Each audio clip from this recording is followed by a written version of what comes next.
establishment of Christianity as Roman Christianity under Constantine after his rise to power in the year 312. So this is something quite known in the ancient world, and it would be a mistake to use that paradigm and try to fit it into our modern context, because we do have now a very different context. The question is, does your religion speak towards this present context? Is there within your religion the accommodation for peace, for tolerance, for nonviolence, and respect for other religions? I think Islam has all of that.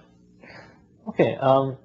It's also important to touch upon the fact that when Christians conquered, it was obvious that at times when they conquered a certain area, they would enforce their laws. They would make sure that people in the area would conform to their religion itself. I mean, Spain was a great example. When it was taken over from the Muslims, a lot of atrocities happened at that time. Are Muslims known to have committed these kind of atrocities too? Well, atrocities have been committed by all peoples in the past. We have had good ones and we have had bad ones. On the whole, the Islamic teachings insist that Muslims cannot attack civilians. When they go into an area, they are not to decimate the population, they cannot cut down trees, and they cannot poison wells. They should go in a very disciplined manner. When the Prophet Muhammad, peace be upon him, entered Mecca, from which he was previously driven out, his own hometown, from which he and his early followers had to leave their property and family and everything behind. He entered not as a conquering king would do, but he went in as a very peaceful and submissive worshipper. He went into the Kaaba and he performed the worship ceremonies. And every appearance of Islam was there in terms of peace and harmony with others. The Prophet Muhammad, peace be upon him, did not go killing off his enemies. And this was the example left for Muslims, and which was carried out for the most part by advancing armies of Muslims. So on the whole, it seems to me that Islam is indeed a religion of peace, and the misrepresentations of Islam to paint it as being otherwise should be recognized for what it is. And Muslims now have the obligation of clarifying for the public that Islam really means what it says. It is a religion of peace. Okay then, so it's obvious that it's up to Muslims out here today, these days, to portray Islam in the way it should be portrayed and to clear any misunderstandings that do exist. We thank you for your time. We hope to see you again soon. For now, we're going to take a break. We'll be back shortly. Allahu Akbar, Allahu Akbar.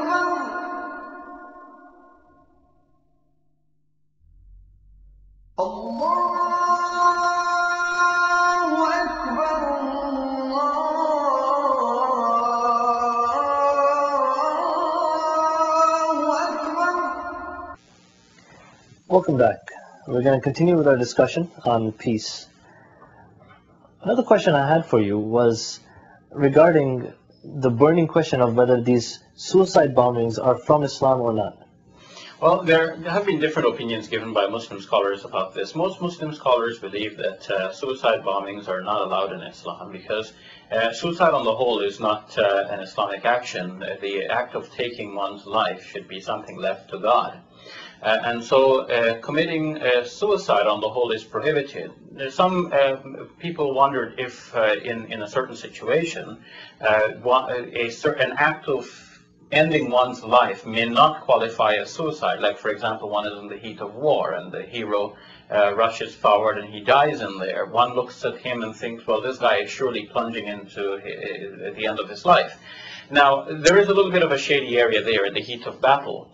But when one deliberately straps himself with explosive devices and then pulls the trigger on himself, this clearly is an act of suicide, and this obviously cannot be allowed in the Islamic law.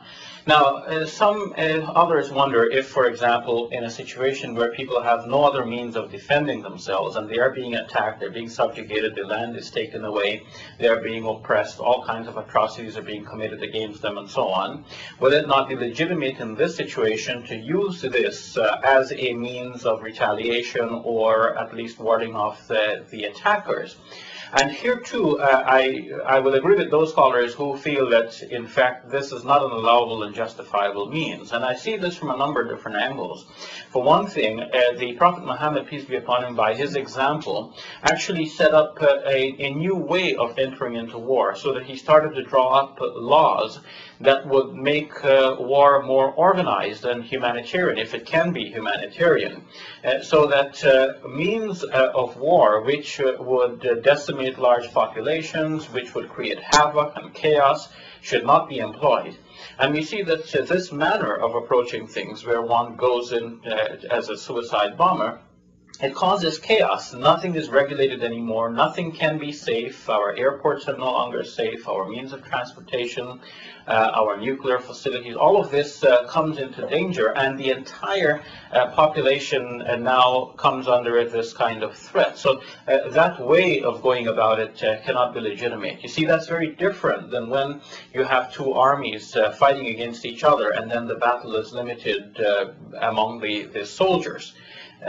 Now, if you take it out into this suicide operation, then you extend it to the wider populace. And this is the final point that should be made about this, that what has generally been called suicide attacks recently have been attacks targeting civilians. And in that case, if that's what is meant by suicide bombings, well, then that is obviously prohibited in the Islamic law, because the Prophet, peace be upon him, himself had advised his followers to not attack civilians. So even in a legitimate war, the women, the children, the monks in their hermits, the elderly, the young, all of the non-combatants in general have to be spared. It is to be a battle between soldiers.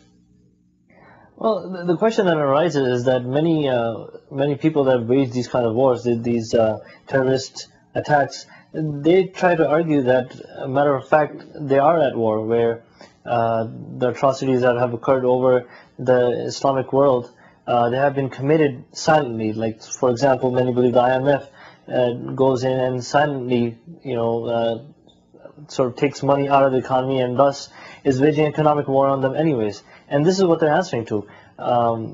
What do you do in that case, where there might be some sort of war going on, rather it is not apparent? Well, in fact, if you want to meet even with even, then you have to fight a similar battle. If there's an economic war going on, well, then fight an economic battle in return. We cannot enlarge the conflict by using other means which provokes more violence. The Qur'an says that, as for those who اعتدى عليكم, if they are transgressing against you, فاعتدوا عليه بمثل ما اعتدى عليكم, then meet him with the same kind of force with which he is attacking you. So there is an allowance here for equalizing the floor, but not for committing atrocities. Okay. So in case of, let's say, the war in Iraq, for example, where the U.S. decided to get up and go in, when Saddam Hussein called for a holy war, or jihad as he called it, is that a permissible form of jihad? Well, this here is a very tricky situation. It's a very difficult one to comment on, because there is so much that goes on behind the scenes. There's so much politics involved that it's hard really for a non-specialist in political affairs to really get a grip of that. We are still discovering some of the ways in which the dossiers have been sexed up, to use a terminology that is common in the media, in order to justify the war. And so we see that, in fact, the war has not been justified, and we said this from the start on our programs before. On the other hand, there is a question as to whether or not Saddam Hussein himself was justified in calling for a holy war. In fact, he was provoking the situation by not cooperating fully with the weapons inspectors. And so there is a whole history behind this that is difficult to uncoil in a few minutes. We should say on the whole that the war was unjustifiable, but that does not mean that it would have been wise for the Iraqi people to rise up in arms against the invasion. It might have been catastrophical, and perhaps things, though bad as they are, they have worked out with the least amount of harm that could have happened, and that the harm could have been greater if people had actually rallied to a call to jihad and then met the invading forces in an armed confrontation. Thank you for the interesting discussion. As you can see, today's show revolves around getting to know more about Islam, educating